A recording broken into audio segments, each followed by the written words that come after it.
right, thank you for staying with DayBreak. We're talking about the back to school venture which is happening next week, and there's been a proposal from the school heads who are meeting in Mombasa for a capitation to be increased and also school fees to be increased a bit. The parents are lamenting this. They're saying it's not been reviewed in the last 8 years. With me, he is in Nicholas Mayo, chairperson, Kenya National Parents Association. He's joining us from Eldoret, and also in Mulikahi, chairperson, Kenya Secondary School Heads Association, who are currently holding a conference in Mombasa.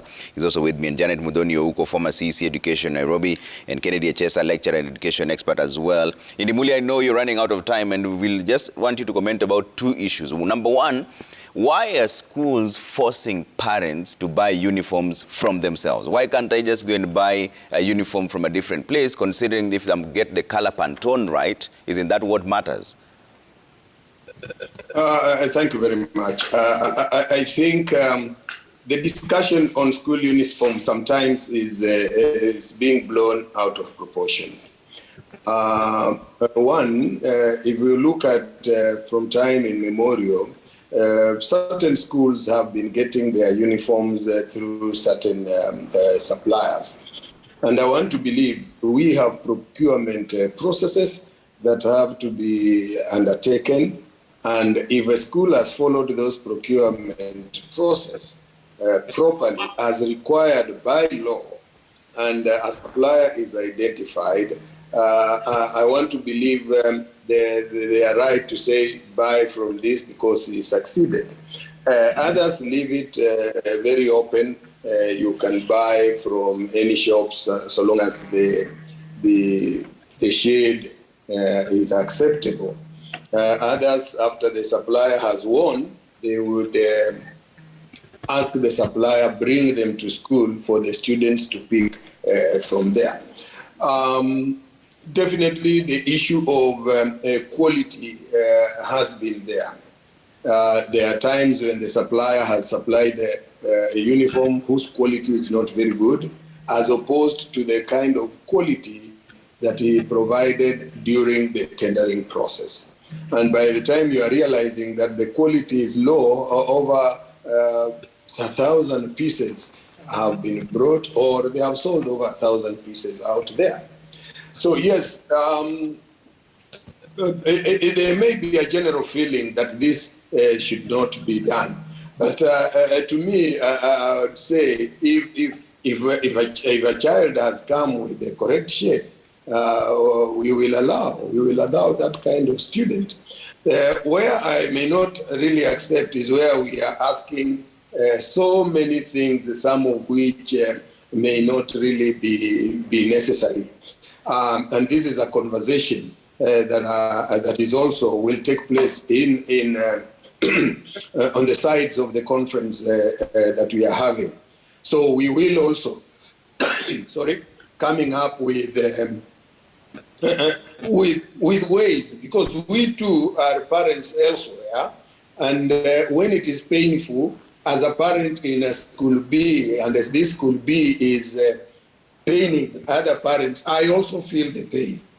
So we are equally looking at what is being raised. I'm only saying let us not blow it out of proportion to appear as if all schools and schools are therefore bent in wanting to make money out of this uniform thing, because that has been the narrative. But we can discuss together, we can think together, and that is specifically why we chose this theme. Let us think together, a new era of education in our country.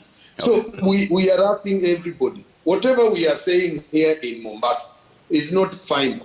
It is giving an opportunity. It is initiating a debate that all of us must contribute to, so that we now have a way that is good for the schools, because we need to offer quality education to our children, that is friendly to the parents, because the parents too need to bring their children to schools. Okay. Janet, now that the school heads are listening and they're saying this is an open conversation, what do you suggest when it comes to the uniform issue? Thank you, Trevor. And I think the parents of this country have been speaking, and they have spoken severally. Parents of this country do not want to buy uniforms in schools. Parents of this country do not want to be subjected to procurement processes, yet they can themselves procure. I want to give you an example here of a fee structure that have been sent by a parent to just underscore what I am saying. Is that you're given a raft of so many things. First and foremost, the problem that parents are having is with the number of items. There are so many unnecessary items that have made their way to a list that is being called the uniform list. I would wish my good friend Indimuli to rationalize why should we procure in school? Is it cost effective to the parents, or who is it benefiting? Because if it is cheaper for the parent, then I think it is encouraged that we proceed that way. But like he has said severally, you've bought an item in school. It is so poor quality, yet you have bought it at 3 times the cost that you should have gotten it from the shop. Now, the problem we are having here is that, for example, that you are instructed by the school that all these uniforms should be purchased in school, and they proceed to give you a bank account number. So that the cost of this, for example, this fee structure I'm holding now is 29,950. So you will not be admitted until you have that banking slip that you have banked 29,350. You must bank it in school. Yet, the items here are 2 skirts, 1,600. We all know that the cost of 1 skirt cannot be 800 if you want to go and buy it at the local shop. Those are some of the small conversations people are having. Then it proceeds to say 3 blouses is okay, sweater, windbreakers, socks, 3 pairs, tie, t-shirt, wrap skirt, bed cover, bed sheets, blankets, fleece jacket. There is a big conversation that needs to go on about a fleece jacket. Why do you need a fleece jacket for 3,500 shillings? Yet you have a sweater, you have a windbreaker, you proceed to have leg warmers, scarf, Marvins, shoes, and into brackets, tafis. It looks a small conversation, Trevor, but a child in Mathare, why do they need to walk into a butter shop to buy tafis? If they had a black shoe that they were using when they were in primary school and the shoe is still in good quality, why wouldn't that child be allowed to proceed with that particular shoe? So you want a family in Mathare to go to Bata and get 2,800 for tafis, yet they can go to Mtumba and collect a black shoe at 1,000 Kenya bob. They proceed to ask for white rubber shoes, into bracket, butter bullets for 1,000. If you walk into Mtumba, 300 shillings, you have a very good rubber shoe. They want a tracksuit, they want games kit, into brackets, Adidas. They want weekend wear.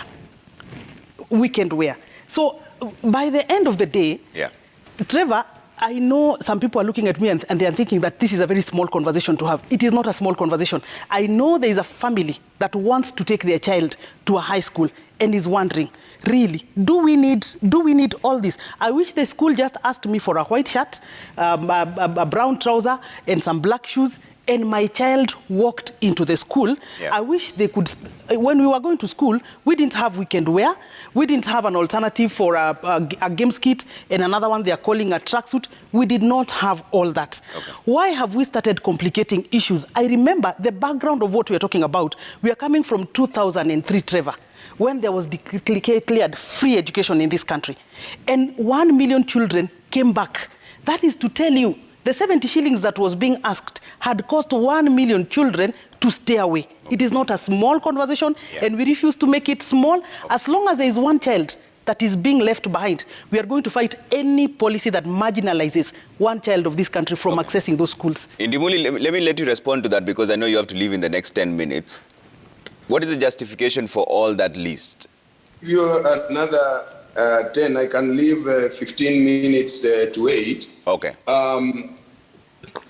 Because it is important that I also hear what my other colleagues are saying and try to respond, not really justifying, because we are participating in this. Yes. I've alluded to the fact that where certain things that are not required are being asked for, I think that is irresponsible on our side. That I must accept. And this is what we are saying, that on the sides of this, we are discussing this one very seriously. Secondly, Madam Janet has just asked, is it cheaper to buy in school or out there? And as I said, these are varied from school to school. Some schools will definitely find parents saying whatever they have collected or bought from school has been cheaper for them than if they were buying it out there. And there are schools that are able to procure on behalf of parents at a more cheaper price. If there are those that are charging a little bit too high than the market price, then those should be isolated and our colleagues talked to find out why this is the case. And that is why we are saying, even in this conference, we've said, time has come that every person should be able to take responsibility. What is my responsibility? What I've done either through commission or omission, I should take responsibility. What another person, a student or a parent, I think to be having some sound interference. I don't know where it's coming from. Sorry. Let's fix that first and then come back to you in just a bit. Sorry, we seem to be having a bit of technical issue there. We'll fix it in just a bit and then we'll come back to you in just a bit there. Chesa, what are your thoughts on this issue of uniform? What is the best way of dealing with it? Because there's the issue of trying to standardize it, but there's also the issue of the pricing. One, Trevor, to me, it matters not who supplies this uniform. What we are emphasizing is it must be at the market price. It must be affordable. What Janet has said is actually what happens in schools, is that some principals, and we must say some principals, because we have principals out there and many of them who are morally upright, who are doing the right thing, and the principals of day schools, for example, have nothing to benefit from the uniforms. The cartels are at the so-called national schools and extra county schools that are on demand. If you got a letter from Kenya High, for example, and they asked you to purchase an iPhone for your child, you will sell land to purchase that iPhone. Because there should be a clause in that calling letter that should you not report by this date, you will forfeit the chance. And who wants to forfeit a chance at Kenya High? We must regulate the idea of uniforms, beginning with the national schools and the extra county schools. It's not just about uniforms, Trevor. The uniforms are supplied, one, in excess, because it's for profit motive, for the profiteers, two, at a higher price, and three, all other items. I keep wondering why we have to buy mattresses at the gates of schools. Why we have to buy spoons. Even branding, Trevor. You brand a spoon at 20 shillings, and you are branding for how many students? For about 600 students. Last year, I raised this issue in my sub-county, where some school was extorting parents openly at the gate. And Mayo must also listen to this. What happens with these parents' representatives? They are bought out by some principals, and they come at the gate. They are the ones collecting funds for the principals to be on the safer side. If someone goes there and says, no, it is parents themselves collecting. There was a PTA chair. And if Mayo wants to contradict me, I'll name the school and name the PTA chair who was at the gate collecting these extra unnecessary levies from unsuspecting Form 1 parents. And they meant money running into tens of millions for the national schools, tens of millions for extra county schools. So the principals who are rogue have brought in the parents' associations who are rogue to mint money from unsuspecting parents. The ministry must take this very seriously. It must have, by end of next week, a uniform policy on school uniforms.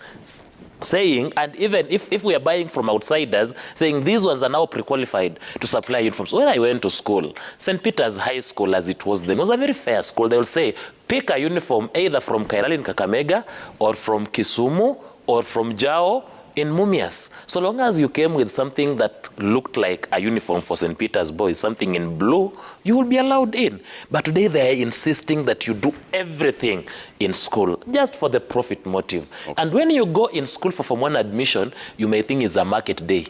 They are selling a mattress here, they are selling uniform there, they are selling shoes there, some are branding, others are just talking to parents. They even bring motivational speakers at a fee to encourage parents on admission days. Why are we exploiting our parents, some of who are very poor? Okay, let me bring in Mayo on this to get a right of reply from Mayo. Mayo, are there some parents who are working in cahoots with some principals who may be unscrupulous? Yeah, thank you, Trevor. I think I'll start on yeah, I agree totally that we have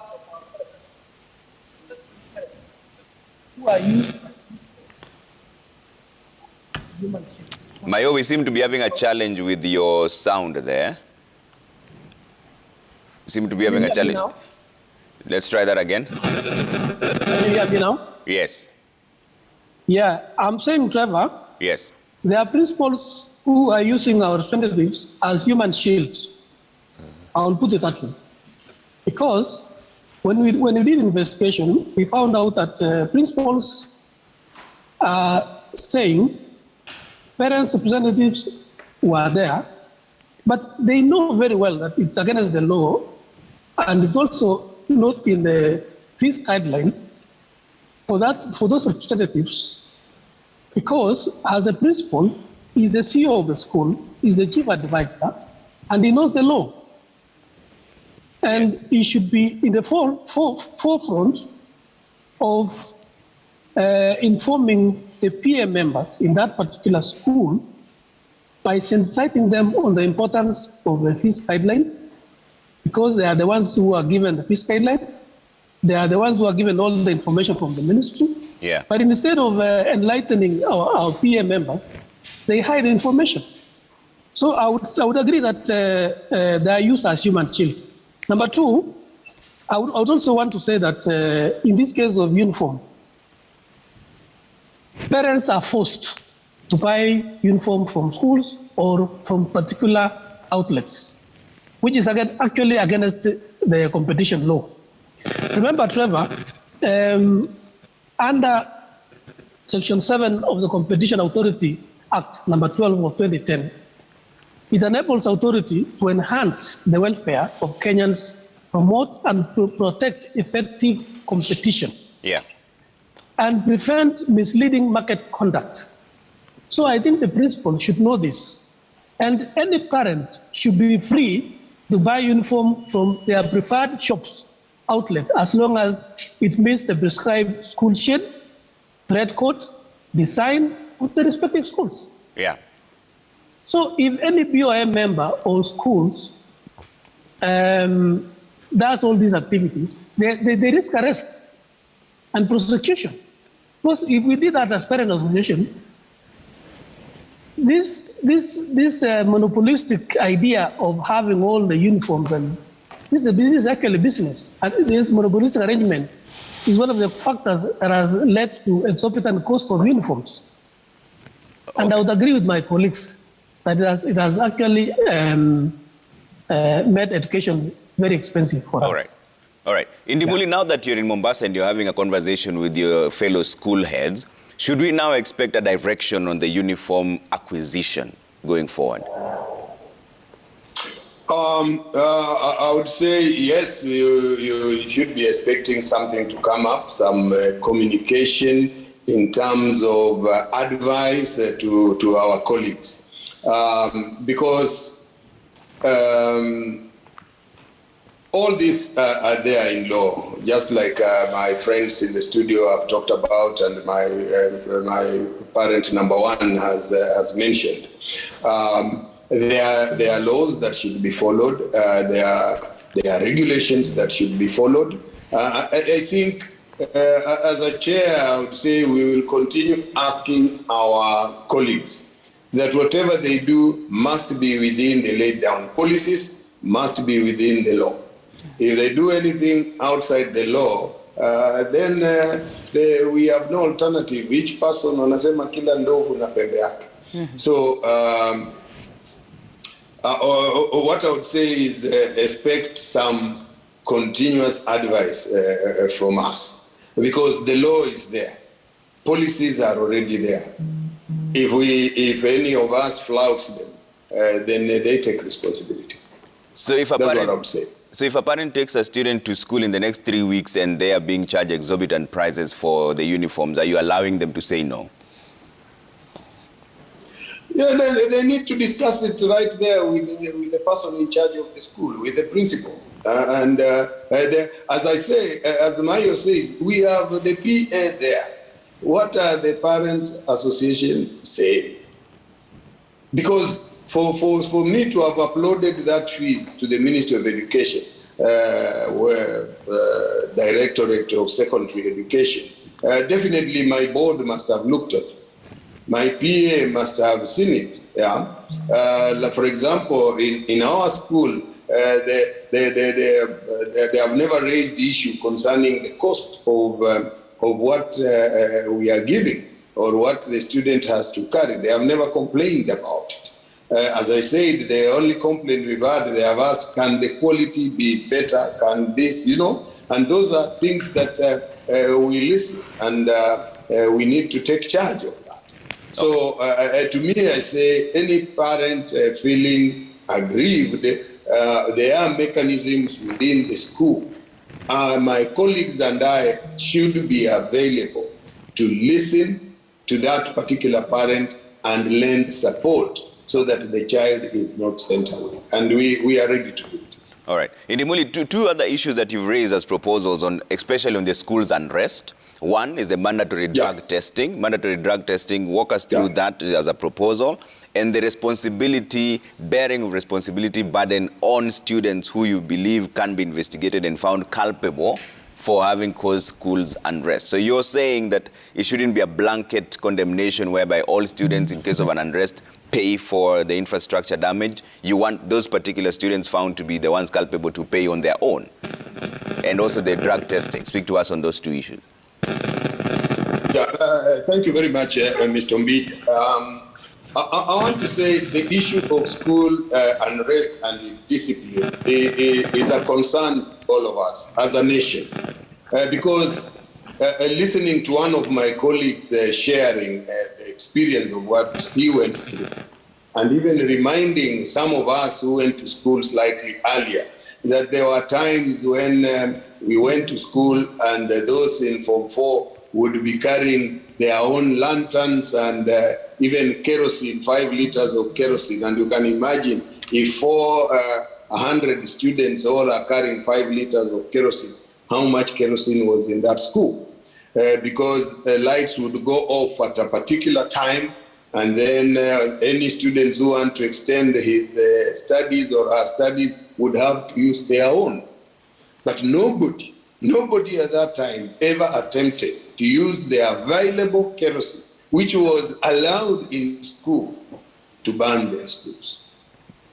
The question we are asking now, what has happened? And this is something we principals are asking, teachers are asking, parents are asking, the entire nation is asking. And therefore, we must discuss this together and not just all the time feeling the principals have not done their work. There have been views that these students could be under the influence of drugs. Yes, they could be. No, they may not. How do we eliminate factors that are leading to the students behaving in the way they do? And I say, when we are asking for mandatory drug test, we are saying it because the results we will get from the mandatory drug test will inform 3 people. One, it will provide information to the school. It will provide information to the parent, and it will inform government on what is going on. Number one, if the school tests and defines that majority of its students are under the influence of drugs, it does not mean that we will always sanction the children. It tells us that there is a problem with our students, and therefore we must put in place programs, we must put in place activities, we must bring people to talk to the students to dissuade them from the use of drugs. If the parent finds his own child or her own child is involved, then it provides the parent with an opportunity to look for measures, to look also around their environment. Is the environment within which they stay causing this? Okay. Government will also know that there are drugs getting into our schools and therefore fight to ensure that these drugs don't come. So we are not just asking because we want to sanction students. We are asking because we want to find a solution. We want to understand what is really causing. Okay. If the school finds that none of their children are involved in drug taking and therefore drugs cannot be the issue leading to this, then we have to look inside ourselves. Okay.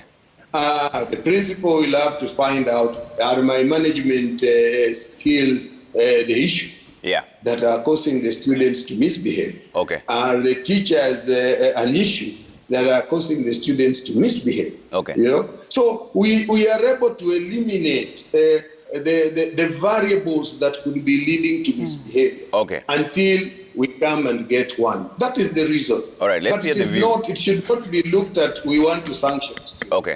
Let's hear the views of the panelists. Chess, I'll start with you on this issue. One, Indumuli and his group will not go far on the issue of mandatory testing. These things have to be done within the confines of our constitution. And our constitutions and the courts have spoken about this. Remember, there's a time there was mandatory testing of some students on HIV/AIDS, and the court said you cannot, whether it is in the interest of the child or you cannot do it mandatorily. People must agree, must consent. And two, why are we testing as a mandatory nature? Some of our children have never known that drugs exist, but you're now bringing them and telling them, you see, we have some things called drugs. If you use them and we test, we could get you positive. We are even exposing them to the existence of drugs. And Kahi should also tell us that first, we know principals, many principals who are under the influence of drugs. And some schools are going down because principals are under the influence of drugs. We know very many teachers who are under the influence of drugs. Because there's a smaller population, Kahi, we can start with testing, mental testing of principals, teachers, and then go to students at a later stage. Otherwise, you are not going to go far with the mandatory testing of our learners. I know it is in their best interest, but if it is not regulated, it is bound to abuse. Okay. I have been to court before, and it must have been last year, where some principal in Mumias wanted to expel underperforming students on the basis of using drugs. We were forced to go and test these 47 learners, and they were found not to have used drugs in their lifetime. But because they are not performing well, getting C+ and above, and the school was interested in the MINISCO, they were facing them off. So you can't subject people to mandatory tests under our Kenyan law. Let me bring in Mayo on this as parent number one. Mayo, what are your thoughts on this as a parent? Yeah, thank you, Trevor. I think yesterday when Dimuli pronounced themselves that they are going to have a mandatory testing of drugs on our children, I shared with my members in a WhatsApp. And the feeling was, are these principals actually consulting the legal experts on this? Because I know this is Kenya, and many parents will run to court. What I would say as a parent association chair is that parents would want their consent so that their children will be tested for anything, be it teenage pregnancies, HIV, or anything else, even drugs. So parents prefer to be asked for their consent. Okay. Number two, I agree with Ndimuli on the blanket punitive action taken by schools on parents. Because when school unrest happens, not all our children are involved in the discipline or the banning of schools. Could be a few of them, because after the investigation were done, could find 5, in most cases not more than 15 of the children are the ones who caused the school unrest. So we would prefer that those 15 or those 10 or 5 of them who actually burned down the dormitory should be taken responsible. Not all the school. Yes. All right. Janet, what are your thoughts? on those two issues? Well, it is very unfortunate sometimes, listening to what our principals have to go through. And when they want to seek a solution to some of the issues that they're faced with, they get roadblocks. Then they get roadblocks. You get Kenyans sitting on such tables saying, we are very, we love litigation so much, and so we will come. Okay, and I like asking, by the time you're going to court to block it, what is your interest? Are you interested in seeing good management in our schools? Or are you just interested in carrying a paper and being flashed here on the news that you're the one that stopped a particular process from going on? The truth be said is that we have a problem of drugs in our schools. We are not able to blame that on the principals, because these children have come from home in the first place, and they've probably even, like I know so many parents during the COVID situation, they did not know what to do with their children because they are going out to work and the children are left the whole day doing drugs and so on. And then that particular child will be taken to school. So I would really want that we listen to the principals, because they are managing these institutions for us. The time those institutions go up in flames, it is us, the parents, that usually, and the government, take responsibility in terms of repairing and restoring those particular institutions, plus the trauma, that goes around. So I think for me, I would participate in a process that is solution oriented. It is good, and I think Chesa has also contradicted himself when he was giving his last submission, that principals wanted to expel certain students on the guise of drugs, yet they did not want them because of underperformance. But they went through a scientific process that vindicated them. So that's what we are saying, that if a scientific process such as the testing is what would probably, because we also want to be factual, we do not want to throw blanket statements around that school unrest is caused by drugs. Yet we can actually prove that, by testing and so on and so forth. So I think I would participate in a process that is solution-oriented and aimed at making life easy for the principals. Allow me to enjoy a parting shot on this issue of uniforms there, Trevor. Yes. The idea is we are talking about two sets of parents here. There are parents who are like me that would not mind a blanket figure of 30,000 because I don't want to hop from shop to shop looking for all this.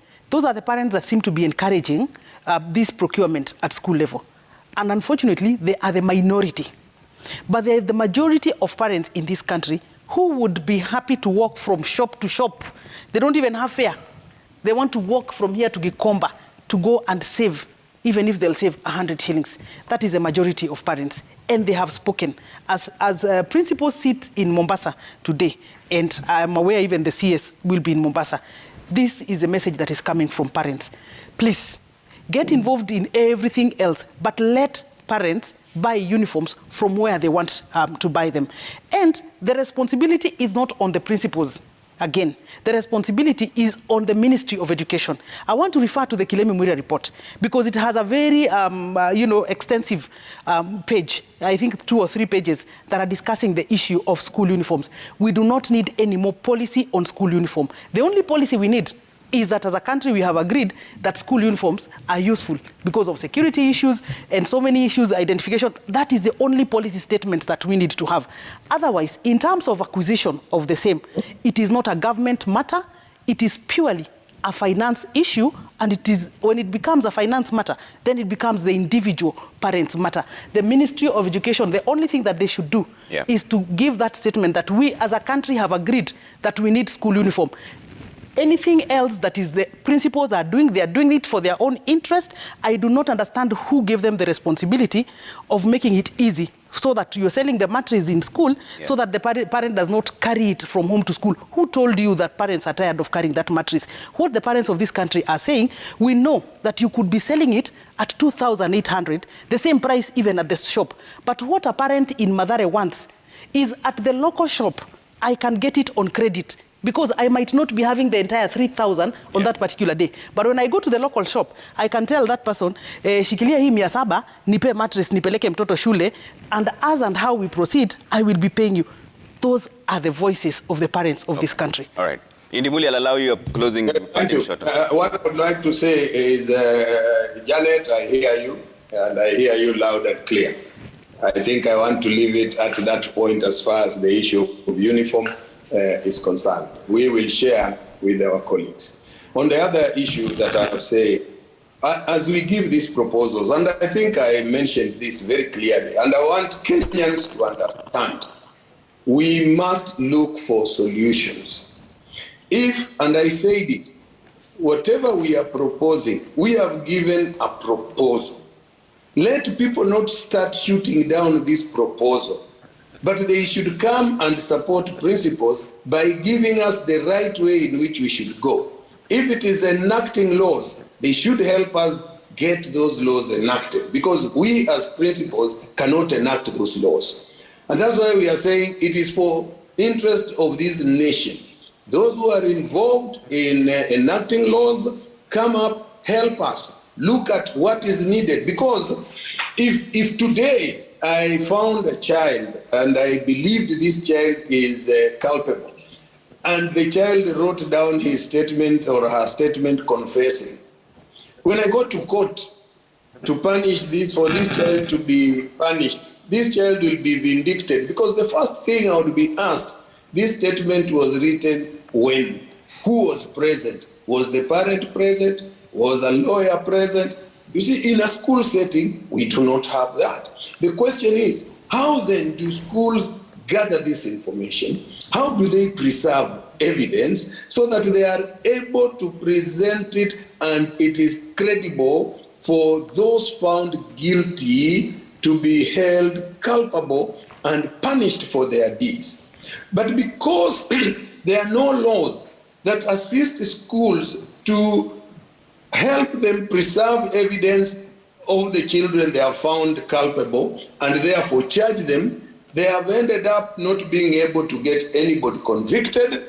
And because nobody can be convicted, students have taken advantage, destroyed school properties, walked scot-free.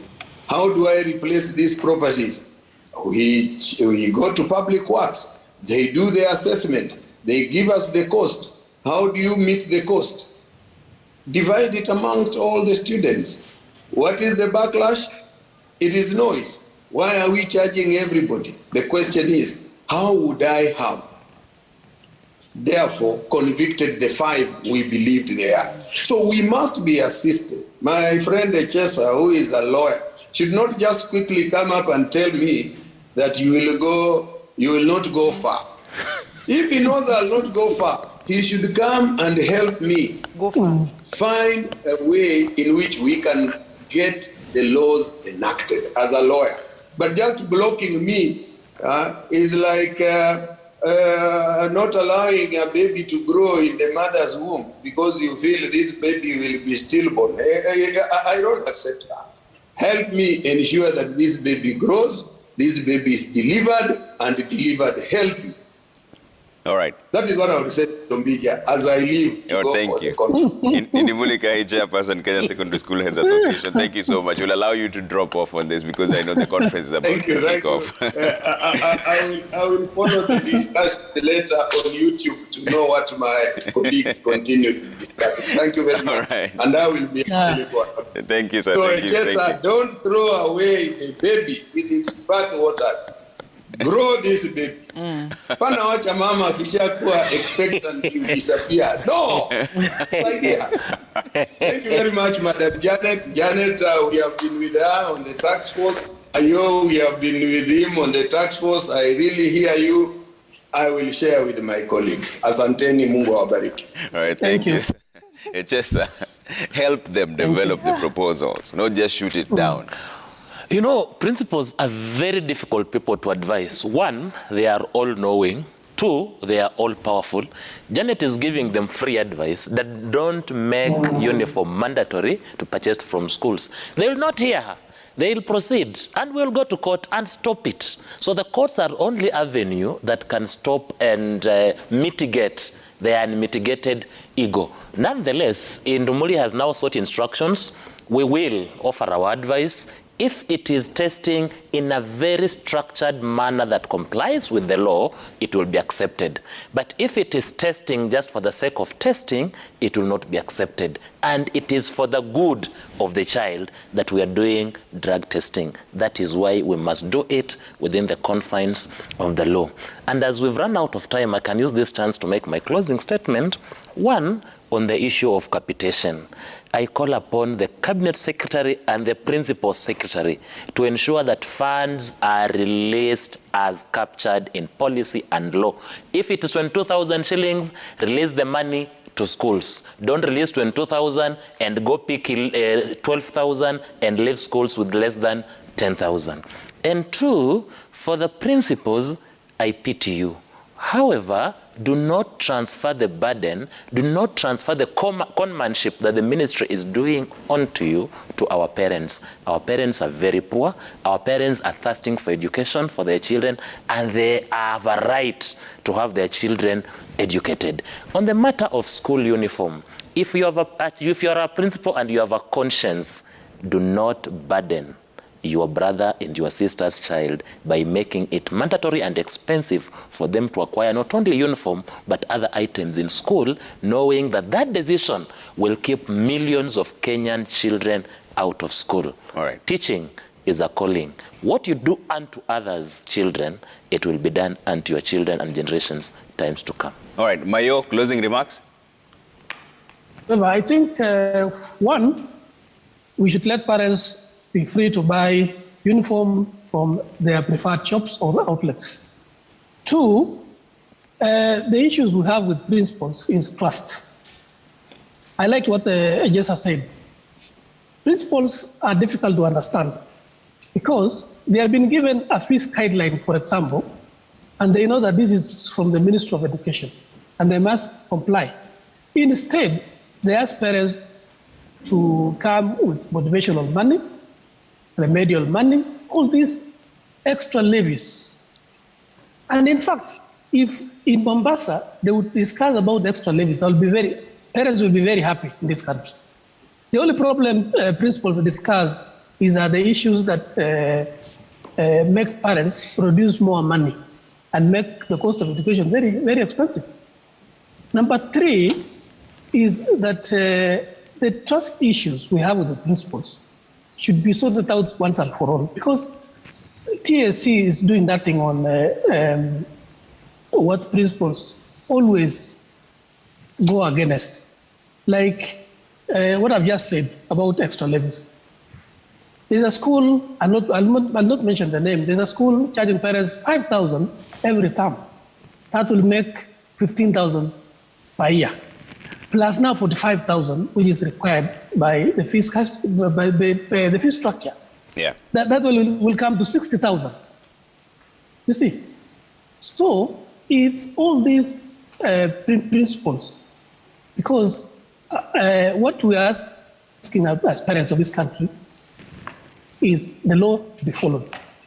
We are law-abiding citizens, and every Kenyan parent, if they hear of a story that is not that is not coming from the law perspective, they will not agree, because this is actually conmanship, as I said.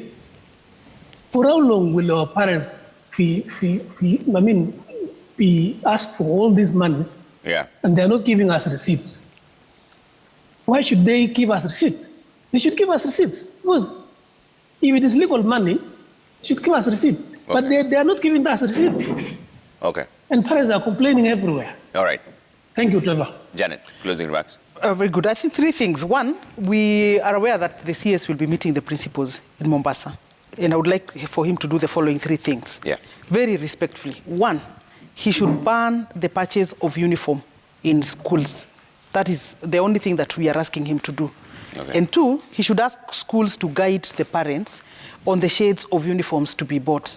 Because he might ban the sale today, and knowing our people very well, they will say that they had already communicated. Just the way parents went into the cyber and logged in and, got the fee structure, the same way schools should be able to guide parents on what to do, because the schools are opening next week. And finally, the Kilemi Muire Task Force members still exist. We do not want to start fresh conversations about the backgrounds of where we came with the cost of education. I would really want to advise the CS to convene the members of that task force so that they can relook and reevaluate issues where we are. Because we would want to see a guided process for school fees. Because what would happen is that when the ministry fails to guide, the principals move into motion, as you can see, because they're the ones who are managing schools, and schools have to move, whether the Ministry of Education is sleeping or not. The principals have to move. We would not want to see a situation where the principals are moving on their own without guidance from the Ministry of Education. All right. Let's bring up some of the feedback as we close on this conversation here. It's at Trevor Mbiji at Citizen TV Kenya. Use the hashtag DayBreak. There's quite a lot of them that came through. Let's read them real quick before we take a quick break here and give space for health and lifestyle. Nkengora says some of these school teachers are involved in the students' unrest. It should be passed that when a school is burnt down, then everyone in the school, including the principal, should pay for the damages. If that is passed, you will see no schools will be burnt down. Okay? Bogire Jasper says drugs as the cause of strikes in schools makes no sense. A school has about 500 plus kids. Are you saying 100 use drugs for them to affect the whole school? Okay. Chaluwood Rosie says schools are operating like cartels. They have specific joints where they want parents to buy merchandise from. Such places are owned by them or they have shares. It's high time parents are left alone to decide where to buy school uniform and other necessities. Happy the DJ says, what happens when a child is chased from school? Is the parent supposed to pay fees also for the days the child will not be in school? Why can't we create a monthly school fees structure? Okay. Isaac Ukevi says, Echesa is very right. Hungry and stomach-minded PTAs with their hearty friends, the principals have conned parents for long. They make millions from joining students in a single day. Government should protect the parents. Asiba Milton says, what is rising in discipline in schools is pressure to perform. The pressure is due to huge remedial money solicited by schools from parents. Teachers are then put into duress to produce, and they in turn put the students into the same duress. Okay? Ojuang Peter says, I joined Form 1 with a new dictionary and Kamusi, but not even a single day our teacher of English and Kiswahili taught us how to use them. And I left high school when they were as new as they were brought in. Buying these books burdens parents for no apparent reason. Miyoge says, why should the school charge parents 1,000 shillings for haircut? Requirements for Form 1 admission. Okay. All right, that's how we leave it for now. Thank you so much for tuning in to DayBreak. Now we're taking a quick break. When we come back, it's time for health and lifestyle. We're talking about fitness. All right. See you in just a bit.